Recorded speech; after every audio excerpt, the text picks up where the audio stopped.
होळीनं जायचं जायचं होळीनं. ए त्या आंब्याचा झाड निल्यानी ना ओळीत त्यांच्याकडे पैसे ते मागलं.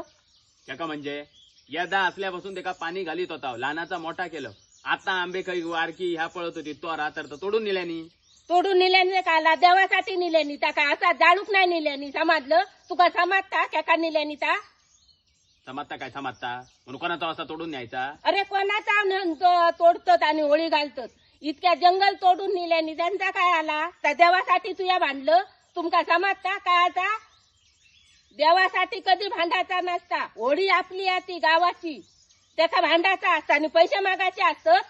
तुमका काय समजताला आताशा पोरांका. फक्त तुमका काय होळी रे होळी साहेबाच्या बशात बंदुकेची गोळी ह्यात तुमका समजता. बाकी काय समजता रे. अरे ज्ञान घ्यावा थोडा. म्हाताऱ्यांनी सांगल्यानी ए चला पोरांनो होळी घालूया चालले फक्त. आणि म्हाताऱ्या सांगताले तुमचा वय गेला तुमका काय समजायचं नाही. ह्या तुमका नडता आताशे पिढीक. समजलं. ऐकान घ्यावा थोडा. म्हाताऱ्याशी तऱ्याचा वाट ऐका तरच सुधारताला. नुसतं गाडी घेऊन मिरावलाच काय झाला ना. देवाची कामं कधी समजतली तुमका. आणि पैसे मागत बापाशी विचार. बापाशी कधी 2 रुपये घेतल्या नाही आणि तुया मागत पैसे देवाच्या कामासाठी. बाका या जमाचा नाही हा सांगान ठेवतोय तुका. देवाच्या कामाचं 1 रुपये घ्यायचो नाही. सगळी झाडं तोडून नेऊ नये मी देईन. तू कोण बोलणारो.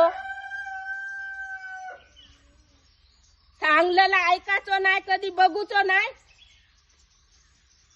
बघूच नाही का गणपती वर्सली चालू केल्यानी. आता बघ बापाची वाडिओ दाखवूक ना. ए कोण असत ना ते येतले सांगतले यंदा बाबा तू याद दाखव. जसं काय एकाच जन्म दिल्यानी.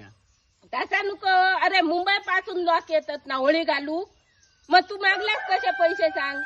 आधी असलेली होळी उभी करू कच येतात ना. ते महिनो महिनो तिकटी काढतात.